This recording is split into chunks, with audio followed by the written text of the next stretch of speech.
Can you explore the Comet Observatory in Super Mario 3D World? Rosalina was honestly a pleasant surprise in Super Mario 3D World. When I first unlocked her, I was pretty darn excited because I really loved the Super Mario Galaxy games. But although we added the Star Princess to our roster, that was the closest we came to linking the games together.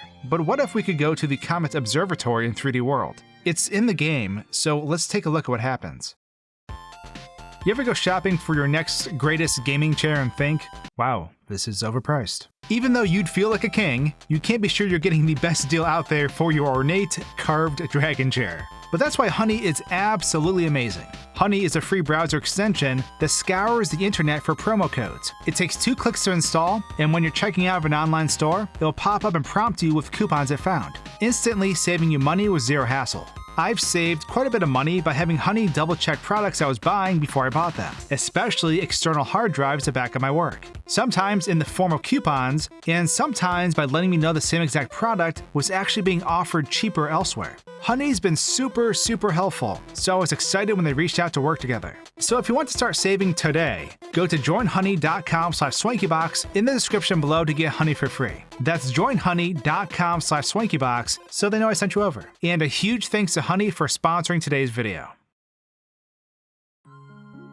So as a refresher, after you beat the game, you unlock an area called World Star. You ride the rocket ship up into space, and you have access to a few more worlds full of more difficult stages. But a pleasant surprise waits for us at the end of the second stage called Super Galaxy. Because as we're going through this level, we can see the Comet Observatory in the background, far out of reach. It's full of Lumas dancing around the distance, and when we enter the warp box, we are brought a little closer to the observatory. At this point, when you touch the flag, you unlock Rosalina. But today we're setting our destination on the starship in the background. So of course, my first go-to cheat was to moonjump my way through the level and eventually over to the observatory. I died a few times on invisible death barriers, but I eventually made it through and started heading over to the floating spaceship.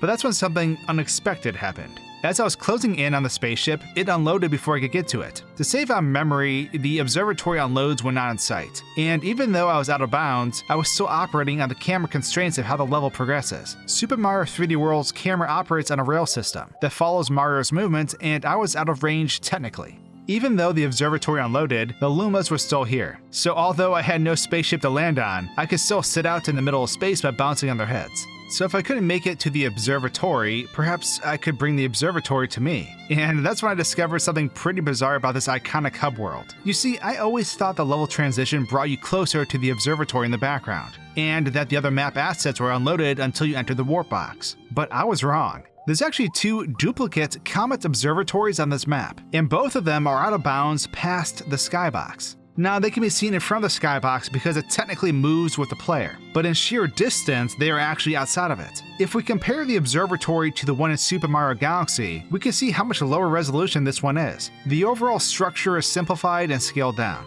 Lumas are huge in comparison to the structure compared to how they are in Super Mario Galaxy.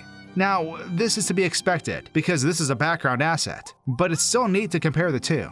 So, to just play it safe, I decided to move both observatories up into the playable map area. I put one over the grid of flip tiles near the end of the level, and I brought the other to the flagpole area.